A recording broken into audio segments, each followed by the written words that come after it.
কত সহজে designer cushion cover তৈরি করা যায় সেটাই তোমাদের সাথে আজকে শেয়ার করছি। তার জন্য আমি দেখো দু ধরনের কাপড় নিয়ে নিয়েছি, একটা প্রিন্টের একটা এক কালারের। এবারে দুটো কাপড় থেকেই আমি প্রথমে 5x5 ইঞ্চেস করে স্কোয়ার শেপের একটা টুকরো কেটে নেব। তো 5x5 মানে বুঝতে পারছো কতটা ছোট হবে। এ দেখো ছোট্ট টুকরো একটা জাস্ট তৈরি হলো, কিন্তু চারদিক পুরো সমান থাকবে, মানে 5x5। ঠিক আছে, মানে দুটো কাপড়েরই সেম সাইজের আমার কাপড় কাটা হয়ে গেল। একদম দেখো সেম সাইজের স্কোয়ার শেপের হয়ে গেল। এবার চারপাশটা আমি সেলাই করে নেব, কোনো মানে সাইড ফাঁকা থাকবে না, পুরো চারপাশ সেলাই করে নিলাম। তো আমি আর সেলাইটা তোমার সাথে শেয়ার করলাম না, কারণ ভিডিওটা অনেক লম্বা হয়ে যাবে। আমি জাস্ট সেলাই করে আনলাম, তোমার সাথে জাস্ট ডিজাইনটা আজকে আমি শেয়ার করছি। তো এই দেখো আমি এবারে কি করছি, কর্নার টু কর্নার এভাবে লাইন ড্র করে নিচ্ছি। লাইন ড্র করার পরে দেখো মিডল একটা পয়েন্ট পেয়ে গেলাম, পয়েন্টটাকে জাস্ট এইভাবে ছোট্ট করে কাট করে নিয়ে জাস্ট ওপরের কাপড়টা লাইনের ওপর দিয়ে এইভাবে কাট করে নেব। যে চারটে লাইন পেলাম আমি কর্নার টু কর্নার, ঠিক এইভাবে দেখতে পাচ্ছ আমি কাট করে নিলাম। আর কর্নারগুলো একটুখানি ছেটে দিতে হবে। এবারে এই কাপড়টা দেখো খোলার পর এরকম একটা ডিজাইন বেরিয়ে গেল। তারপরে এটাকে আবার আমি ওই প্রিন্টের কাপড়ের উপরে বসালাম, একবার প্রিন্টের কাপড়ের উপর বসাবো আর একবার ওই যে ইয়েলো কালারের কাপড়টা তার উপরে বসাবো, অল্টারনেট করে করে বসিয়ে বসিয়ে সেম প্রসেসে কাট করতে হবে। প্রথমে সেলাই করতে হবে, তারপরে দেখো পয়েন্ট টু পয়েন্ট নিয়ে আমাকে মানে কাট করতে হবে ঠিক এইভাবে। মিডল পয়েন্ট থেকে কর্নার টু কর্নার আগে ড্র করব, তারপরে মিডল পয়েন্ট থেকে ঠিক এইভাবে কাট করতে হবে। আর যতবার করছি দেখো ততবারই কাপড়টা একটু বেড়ে যাচ্ছে না, এভাবে একটা ডিজাইনও তৈরি হচ্ছে আর বেড়েও যাচ্ছে। আর ওইভাবে প্রথমে অল্টারনেট করে করে আমাকে মানে কাপড়ের উপর বসিয়ে বসিয়ে কাট করতে হবে। এবারে তোমরা যত বড় সাইজের করতে চাও ঠিক তত বড় সাইজের করতে গেলে মাপ অনুযায়ী তোমাকে এভাবে বারে বারে বসিয়ে বসিয়ে কাটতে হবে। আমাকেও সেম প্রসেসে করতে হচ্ছে, কারণ আমার যে কুশন কভারটা করব আমি, তো সেটা হচ্ছে 16x16 ইঞ্চেস। তো সেই জন্য যতক্ষণ ওই মাপটা আসছে ততক্ষণ আমাকে এইভাবে তোমার অল্টারনেট করে করে এরকমভাবে ঠিক সেম প্রসেসে করে যেতে হবে। প্রথমে মাপ নেব, মাপ অনুযায়ী কাট করব, সেলাই করব, সেলাই করার পরে ঠিক এইভাবে দেখো পয়েন্ট টু পয়েন্ট ড্র করে একটা যে পয়েন্ট পেলাম মিডল পয়েন্ট থেকে এবার আমি এইভাবে কাট করে নেব লাইনের ওপর দিয়ে। সেম প্রসেস কিন্তু একদম একই প্রসেসে চলবে, কিন্তু বারে বারে তোমাকে একবার ওই এক কালারের কাপড় বসাতে হবে আর একবার প্রিন্টের কাপড়ের উপর বসাতে হবে। আমি যেভাবে করছি তোমরা ঠিক এইভাবেই করতে পারবে চাইলে, মানে খুবই ইজি, কিন্তু একটুখানি হ্যাপা বলতে পারো। বারে বারে এইভাবে নিতে হচ্ছে, তারপরে সেলাই করতে হচ্ছে, আবার কাট করতে হচ্ছে, তো একটুখানি হ্যাপা এই আর কি, তবে খুবই ইজি। আরে দেখো সেলাই টেলাই করে আনলাম আমি, এনে আবার ড্র করছি। তো যতক্ষণ আমার ওই মাপটা না আসবে ততক্ষণ আমাকে কিন্তু এইভাবে করে যেতে হবে, প্রসেসটা চালিয়ে যেতে হবে আর কি। তো দেখতেই পাচ্ছ সেম প্রসেস আমি কিন্তু করছি।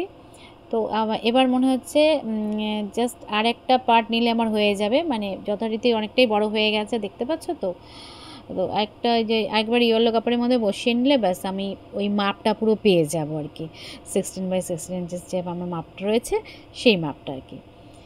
তো যথারীতি দেখো আমি আগে কাট করে নিলাম, এবার সেলাই করে নেব। এক্সট্রা পার্টটা এদিকে কেটে নিলাম।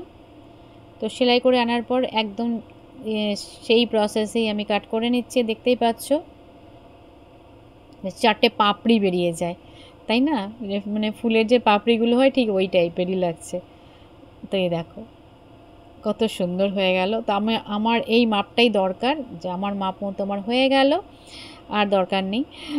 তো ডিজাইনটা দেখো কত সুন্দর হয়ে গেছে। এটা ওপর পোর্শনটা হলো কুশনের। এবারে আরেকটা ডিজাইন তৈরি করব, তার জন্য আমি কি করছি দেখো 2.5 ইঞ্চি করে কাপড় আমি কেটে নেব। ঠিক আছে, প্রত্যেকটা টুকরো 2.5 ইঞ্চি করে থাকবে। তো প্রথমে আমি এইভাবে তোমার করে ডট করে নিচ্ছি মাপ দিয়ে দিয়ে, তারপরে ওই স্কেলের সাহায্যে লাইন টেনে টেনে কাপড়টাকে কাট করে নেব। প্রথমে পয়েন্ট করে নিলাম আর কি, 2.5 করে করে। এই দেখো প্রত্যেকটা টুকরো কাপড় কিন্তু আড়াই বা আড়াই ইঞ্চি করে আড়াই ইঞ্চি করেই থাকছে। আর লেন্থটা দেখা যায় কতটা আমার আসছে। এদিকে দেখো কাপড়ের যে একটা পাড় ছিল, পাড়টা আমি আলাদা করে কেটে রেখে দিলাম, অন্য কাজে ব্যবহার করব আবার। এবার এই প্রিন্টের কাপড়টা থেকেও সেম মাপে আড়াই ইঞ্চি করে আমি কেটে নিচ্ছি। আর এখানে কি জোড়া দেওয়ার পর তারপরে আমি কাটটা করব, যখন ডিজাইনটা করব তখন তোমাদের সাথে শেয়ার করব। প্রথমে আমি দেখো এই টুকরোগুলো তো কেটে নিলাম, এবারে প্রত্যেকটা টুকরোকে এরকম অল্টারনেট করে বসিয়ে আমাকে সেলাই করতে হবে ঠিক এইভাবে। তো একসঙ্গে সেলাই করিনি আমি, দেখো আলাদা আলাদা করে এরকম দুটো টুকরো সেলাই করে নিয়েছি, দুটো টুকরো হয়েছে। এবার এই টুকরোগুলোকে মানে সমানভাবে কাট করতে হবে, মানে প্রত্যেকটা সাইডই একই মাপ থাকবে। আমি এখানে 14x14 পেয়ে গেছি, তাতে করে আমার যা মাপ আছে তো হয়ে যাবে আর কি। যদি 10x10 আসে তোমাদের, সেটা মানে প্রত্যেকটা সমান মাপের হতে হবে এই আর কি। এবারে আমি দেখো আড়াআড়ি করে কেটে নিলাম, ঠিক আছে। কেটে নেওয়ার পরে এইভাবে আমি ডিজাইনটা আমি দেখছি কিভাবে বসালে ভালো লাগবে আর কি। তো এটা দেখবে যখন আমরা কাজ করি, কাজ করার পর এগুলো মাথা থেকে অলরেডি বেরিয়ে যায়, মানে অটোমেটিক আর কি, যে কীভাবে কোনটা করলে ভালো লাগবে দেখতে। তো আমি সেটা প্রথমে দেখছি কোনটা বসালে ভালো লাগবে, যেহেতু একটা ডিজাইন তৈরি করছি। তো দেখলাম না এই পাশটা এদিক করে দিলে দেখতে আরও ভালো লাগবে। তো এই দেখো এইভাবে বসিয়ে দিলে ডিজাইনটা বেশি ভালো লাগছে আর কি। তো আমি ঠিক এইভাবেই 4-5টা এবার সেলাই করে নেব। এই দেখো পার্ট বাই পার্ট আর কি সেলাই করে নেব। তো আমি দেখো সেলাই করেও নিলাম। তো এই দেখো এরকম এসছে, পেছন পাটটা দেখো পুরোটা জয়েন করে নিয়েছি। তো ওপর পোর্শনটা আমার তৈরি হয়ে গেল, দু রকমের ডিজাইন হয়ে গেল আর কি। এবার এই একটা ব্লাউজ পিস ছিল আমার, তো ব্লাউজ পিস তো যথারীতি প্রচুর পরে থাকে বাড়িতে। তো ভাবলাম কালার ম্যাচিং যখন হয়ে যাচ্ছে, একটু মানে 19-20 হচ্ছে কালারটা, তো কিন্তু কোনো অসুবিধা নেই, পেছন পার্টে থাকবে এটা। তো আমার দুটো কাভার রীতিমতো মানে হয়েও বয়ে যাবে আর কি, যা কাপড় রয়েছে। তো আর পেছন পার্টটা না সবসময় এই যে একটার ওপর আরেকটা দিয়ে মানে একটা পার্ট ছোটো থাকে একটা পার্ট বড় থাকে, এইভাবে করলে খুব ইজি আর কি তোমার কাভার তৈরি হয়ে যায়। তো দুটো কাভারই আমার তৈরি হয়ে যাবে এই ব্লাউজ পিসটা দিয়ে। তারপরে কিন্তু কাপড় একটু বেঁচে থাকবে, জানো তো। তো এ দেখো যথারীতি আমি আমার মাপ অনুযায়ী কেটে নিলাম, মানে ওপর মানে একটা পার্ট ছোট একটা পার্ট বড় এইভাবে। দেখো আর এইভাবে সেলাই করে বসাতে হয়, তাহলে চেন বসানোর দরকার নেই। যারা তোমরা চাইলে চেনও বসিয়ে নিতে পারো, তো আমি সবসময় এইভাবেই করে নিই, খুব ইজি হয় তাতে। তো দেখো সুন্দর করে আমি সেলাই করে নিলাম 4-5টা। এবার সোজা করে দিচ্ছি, তারপরে ডিজাইনটা তোমরা দেখতে পাবে, খুবই সুন্দর হয়েছে। দেখো একটু কষ্ট করতে হয় ঠিকই, কিন্তু তার এই যে নিট ফল যেটা মানে কষ্টের ফল যেটাও বলতে পারো, ভালো হয় আর কি, অবশ্যই ভালো হয়। কষ্ট করলে কেষ্ট মেলে কথাতেই আছে, ওই আর কি। তো দেখো করার পরে কত ভালো লাগছে দেখতে, অনেকটাই সময় লাগলো। ভিডিওতে তো আমি একটু ফাস্ট করে দিই সবসময় এডিটিং করার সময়, তো সারাটা দুপুর লেগে গেছে আমার। এখন তো বিকেল হয়ে গেল প্রায়। দেখো দুটো কুশন কভার আমার তৈরি হয়ে গেল। তো চলো এবার আমি কুশন ভরবো এর মধ্যে, ভরার পরে পুরো লুকটা দেখতে পাবে তোমরা। তো ফাইনালি দেখো সত্যি যে কোনো কাজ করার পর না এরকম খুব সুন্দর একটা লুক এলে মানে মনটা সত্যিই ভালো লাগে, মানে আনন্দে ভরে ওঠে মনটাই আর কি। তো এই দেখো কত সুন্দর হয়েছে ডিজাইনটা, মানে ভাবতে পারছো। দেখো এটা আমার যে মানে তোমাদের আমি বলছি যে আমার টুকরো কাপড় ছিল বলে আমি করতে পারলাম, নতুনই ছিল।